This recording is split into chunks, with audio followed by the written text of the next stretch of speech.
At my husband's funeral, while I stood beside his coffin fighting back tears, his brother grabbed my hand and leaned close.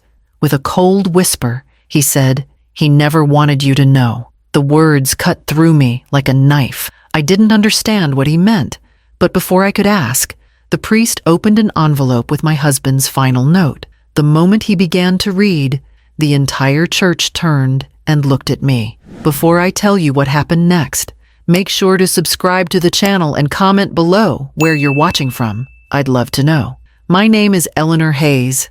I am 67 years old, a mother, a grandmother, and now a widow. For 45 years, I shared my life with Richard Hayes. He was a respected man in our community, strong-willed but charming, and for most of my life I believed I knew him better than anyone. His sudden passing left me heartbroken. On the morning of the funeral, I woke up to the silence of our empty house. His suit still hung in the closet, his reading glasses sat by the bed, and his cologne lingered faintly in the air. Each detail reminded me that he was gone. My daughter Grace came over early to help me get ready. She clasped my hand gently and said, "Mom, you don't have to put on a brave face today. Just let yourself grieve." But I shook my head. Your father always valued dignity. I owe him that much. When we arrived at the church, the sight was overwhelming. Friends, neighbors, and old colleagues filled the pews. My grandson Ethan clung to my arm, asking quiet questions I could barely answer. The air was thick with sorrow, but beneath it, I felt something else. A tension I couldn't quite name. I saw Thomas, Richard's older brother, standing near the altar. He was a man who had never truly accepted me. From the day I married Richard, Thomas made it clear he thought I didn't belong in their family. He barely spoke to me at gatherings, always keeping a distance. Yet here he was, staring at me with an intensity that made me uneasy. As the choir sang and the service began, my grief weighed heavily, but my unease grew stronger. And then came the moment I will never forget. Thomas stepped closer, grasped my hand firmly, and whispered those chilling words. "He never wanted you to know." I froze, stunned. What didn't Richard want me to know? What secret was hidden all these years? My heart pounded as the priest announced that Richard had left behind a personal letter meant to be read aloud. Grace looked at me with surprise. "Did you know about this, Mom?" she asked softly. I shook my head. My husband had never mentioned it. The priest unfolded the envelope slowly, and the room grew silent. I sat there, caught between grief, confusion, and fear, as every eye in the church turned toward me. The priest held the envelope delicately, almost as if he knew the weight it carried. My breath caught in my chest as he opened it and began to read. The sound of his voice filled the church, but all I could hear underneath was the echo of Thomas's whisper. "He never wanted you to know." The words replayed in my mind, circling like vultures. I clutched the edge of the pew, my knuckles white, waiting for the truth I wasn't sure I wanted to face. Richard's letter started gently, with words of gratitude and farewell. He spoke of his love for Grace, his pride in Ethan, and his hope that I would continue to find strength even in his absence. For a moment, I almost allowed myself to sink into the comfort of his familiar voice on the page, imagining he was speaking directly to me. But then, the tone shifted. "I lived a full life," the priest read, "but not without regrets. There are truths I carried with me, truths I never found the courage to share. I kept them hidden, because I thought I was protecting the ones I loved. But I leave this note behind, because I cannot rest without the truth being known." A murmur spread across the church. My heart raced. I felt every pair of eyes drifting toward me, waiting to see my reaction. Grace squeezed my arm, whispering, "Mom, what is he talking about?" I could only shake my head, unable to form words. Richard's words continued. "Before Eleanor, before the life I built with her, I made choices that shaped me in ways I could never undo. And from those choices came consequences I buried. To my wife, I ask forgiveness for the silence I carried. To those who are here today, know this secret was not meant to harm, but to shield." I gasped quietly, the sound catching in my throat. It was as if the walls of the church closed in on me. What secret? What had my husband of 45 years hidden from me? And why did Thomas, of all people, seem to know before I did? The priest paused, glancing at me briefly before continuing. His hesitation only deepened the tension. Every ear strained for the next words, and I felt the weight of the entire congregation pressing down on me. Grace whispered again, her voice sharper this time. "Mom, did you know about this? Did Dad ever tell you?" "No," I answered, my voice barely audible. "Never." The pews creaked as people shifted, their curiosity buzzing like electricity in the air. Even Ethan, sitting quietly beside me, looked up with wide, confused eyes. "Grandma, what's happening?" he asked, but I had no answer for him. Thomas sat 2 rows ahead, his shoulders stiff, his head tilted slightly as if he was waiting for me to crumble. That look, cold, knowing, sent a chill through my body. I realized then that he must have carried this knowledge for years, perhaps decades. His whisper wasn't a warning, it was a confirmation. My mind began to spin with memories. Times when Richard came home late, without explanation. The brief phone calls he ended quickly when I walked into the room. The way he sometimes stared into the distance, lost in thought, as though trapped by something he couldn't share. At the time, I brushed those moments aside, convincing myself they were nothing. But sitting there, listening to his words from beyond the grave, I could no longer deny it. There had always been something he was holding back. The priest's voice grew heavier, slower, as he read on. "I cannot say these words to you in life, Eleanor, and for that, I am deeply sorry. But I ask you to hear them now, and understand that silence was not meant to erase the truth, only to delay it. The truth is," he stopped. A silence so deep fell over the church that even the candles seemed to flicker more quietly. My chest tightened, and I felt as though the ground beneath me might give way. I wanted to stand up, to shout, to demand the priest finish the sentence, but my legs were weak, and my voice failed me. I could only sit there, trembling, while the words, "He never wanted you to know," echoed louder and louder inside my head. The truth was coming, and I knew in my heart it would change everything. The priest's pause felt unbearable. Every second stretched longer than the last, until he finally cleared his throat and continued reading. Richard's words were simple, but they hit me with the force of a storm. "The truth is, long before Eleanor became my wife, I fathered a child. I never told her.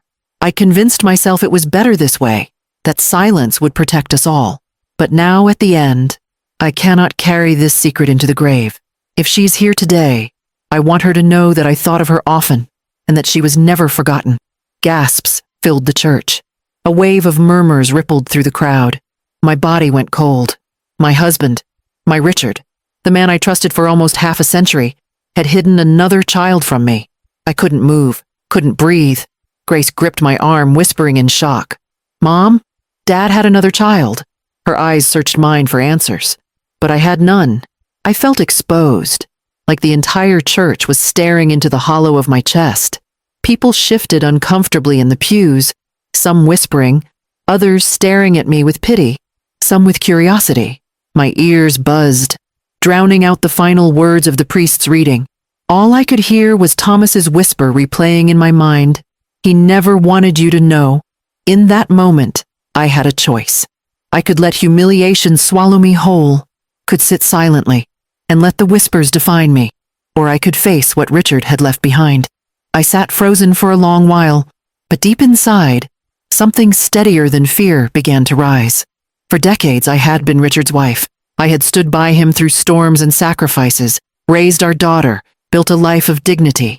And now, in this moment of betrayal, I realized dignity was still mine to claim. I straightened in the pew, forcing my shoulders back, though my heart felt heavy. Grace whispered urgently, "Mom, what are you doing?" I turned to her and said softly but firmly, "I need to hear the truth with my own ears. I need to face this, not run from it." The service ended in an uneasy silence. The crowd dispersed slowly, with sideways glances and hushed voices trailing behind me. Outside, the air was cool, the sky gray, as though the heavens themselves bore witness to the storm inside me. Thomas approached me near the church steps, his face hard, his voice low. He never wanted you to suffer with this burden, Eleanor. He thought you'd never forgive him. Anger flared in me. You knew, I said sharply, my voice trembling with a mix of rage and grief. You knew all these years and never said a word. Thomas's jaw tightened. It wasn't my place. Richard asked me to keep it between us. I respected his wishes, even if I disagreed with them. Respected his wishes? I repeated bitterly. What about respecting me? I was his wife. I had a right to know the truth. Grace stood between us then, protective. Enough. Mom doesn't need more pain today. I stepped back, trying to steady myself. My whole life suddenly felt like a puzzle with missing pieces. The late nights, the distant looks, the quiet guilt I sometimes sensed but ignored. It all clicked into place. But knowing the truth wasn't enough. There was another question burning in me now. If Richard's child was out there, who were they? Where were they? And why had he chosen this moment, of all times, to reveal them? That night, I sat at my kitchen table with the letter spread before me. My tears stained the paper, but I read the words again and again. Richard hadn't named her, hadn't left an address or a photo, only the confession. He had carried this guilt silently for decades, and instead of leaving me with clarity, he left me with a riddle. Grace sat across from me, her face pale, her hands folded tightly. Mom, what do you want to do? She asked quietly. I looked at her, my daughter, the one truth in my life I could always rely on. I need to find her, I said firmly. If she's alive, if she exists, I have to know. I need to see her face, to know what part of Richard he gave to the world that he kept from me. Grace frowned, uncertain. But what if she doesn't want to be found? What if she resents you, or Dad, or everything about this? I can live with her anger, I answered. What I can't live with is silence. That's what Richard chose, and it broke us. I won't choose the same path. That was the turning point. The grief that had pinned me down gave way to determination. I didn't know what I would find, but I knew I had to look. My husband's secret had been forced into the light, and now it was mine to confront. For better or worse, I would face the truth head on. As I blew out the candle on the table and gathered the letter close to me, I whispered to myself, "You wanted me to know, Richard. Now I will." The following week was a blur of restless nights and unanswered questions. I couldn't focus on anything else.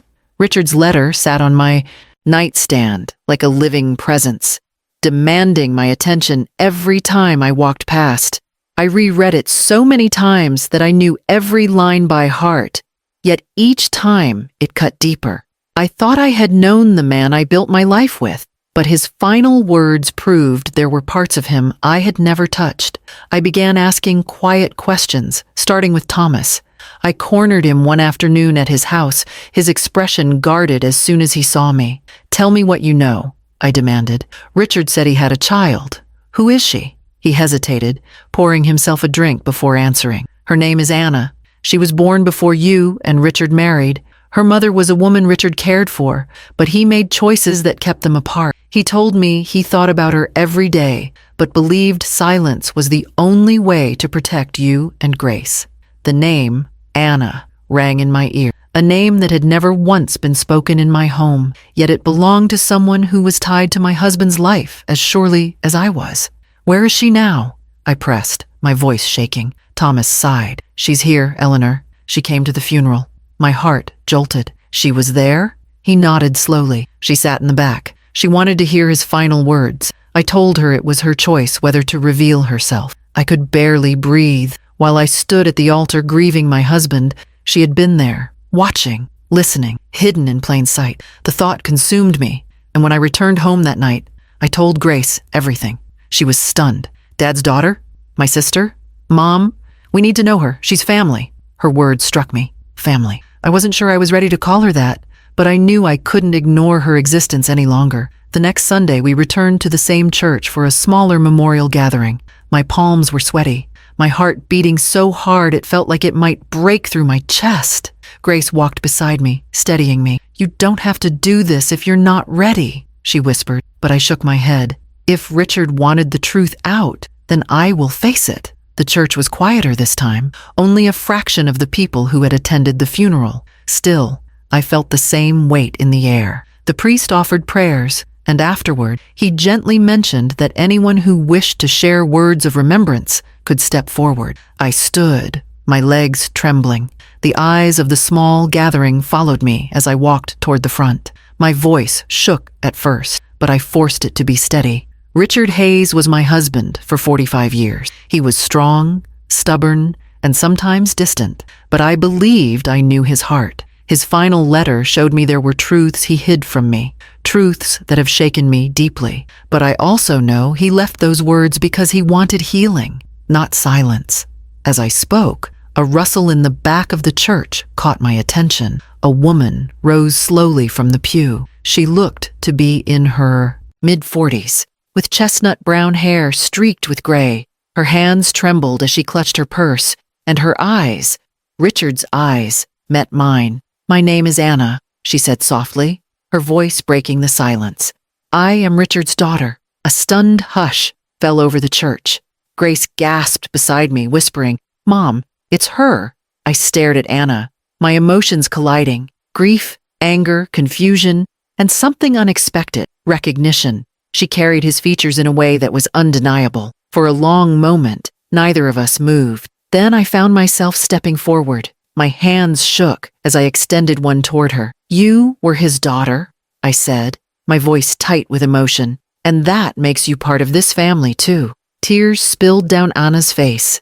She hesitated, then reached forward and took my hand. Her grip was warm, fragile, but firm enough to tell me she had wanted this moment as much as I did. The room exhaled, as though the entire gathering had been holding its breath. Grace came to my side, her eyes wide with emotion. She whispered, "Mom, she's my sister." Then she turned to Anna, her voice breaking. "I don't know what this means yet, but I want to know you." For the first time since the funeral, I felt a flicker of something other than grief, hope. Richard's secret had wounded me, but in revealing it, he had left us with something unexpected, a chance to heal, a chance to grow, a chance to know the parts of him he had hidden. Anna looked at me through her tears and whispered, "I always wondered if I'd ever meet his family. I didn't think it would happen this way, but I'm grateful it did." I squeezed her hand, my own tears finally falling freely. "You deserved more than his silence, but you will not be alone now." In that moment, surrounded by whispers, tears, and fragile hope, I realized the climax of Richard's secret was not betrayal alone. It was also the possibility of connection.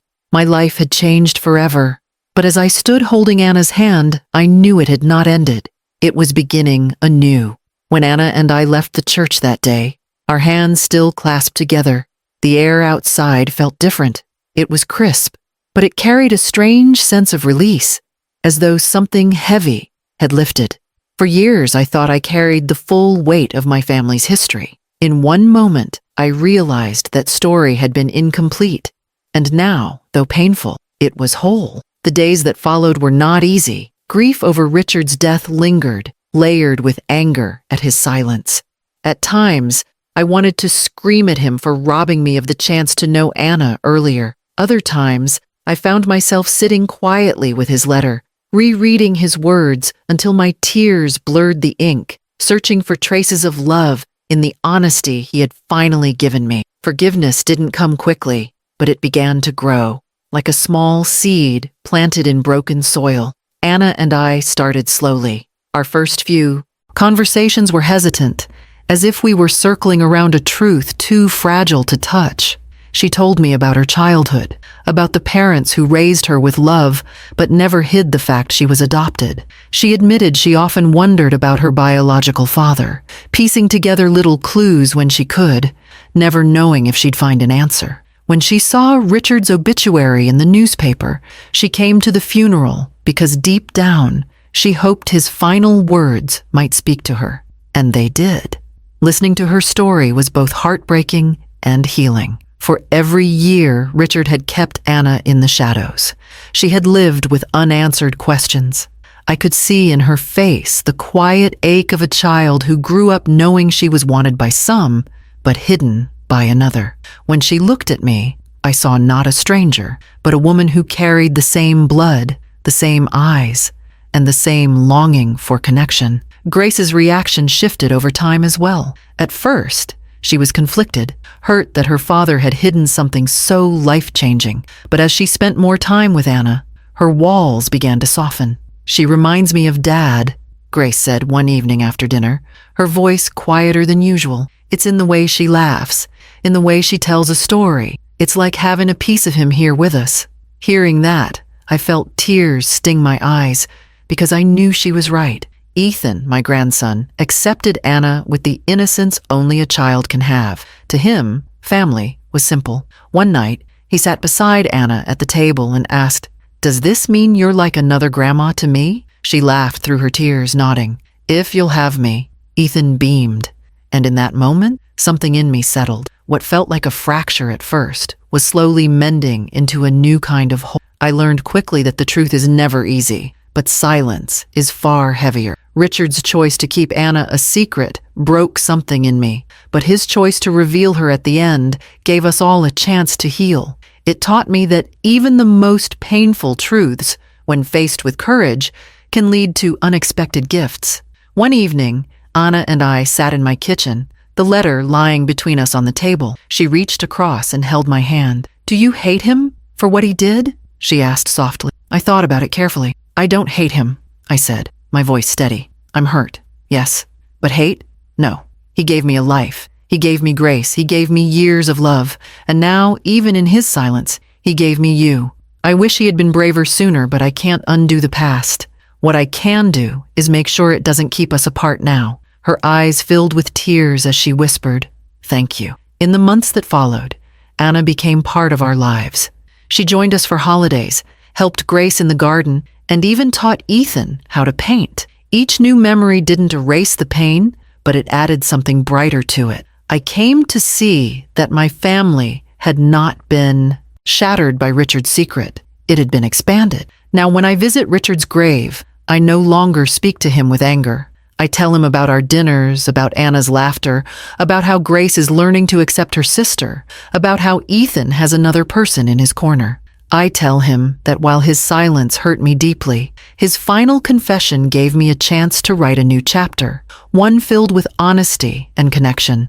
The greatest lesson I have taken from all of this is simple but powerful. Secrets can wound, but truth can heal. Even when it arrives late, even when it tears through everything you thought you knew, it can still open doors you never imagined. I lost my husband, but in a way, I found something else. Another daughter, another branch to my family, another chance to love. So if you're listening to my story right now, remember this. Don't let silence rule your life. Speak your truths, even when they're hard, because you never know how much healing they might bring. And before you go, please subscribe to the channel for more stories like this, and let me know in the comments where you're watching from. I would love to hear your story too.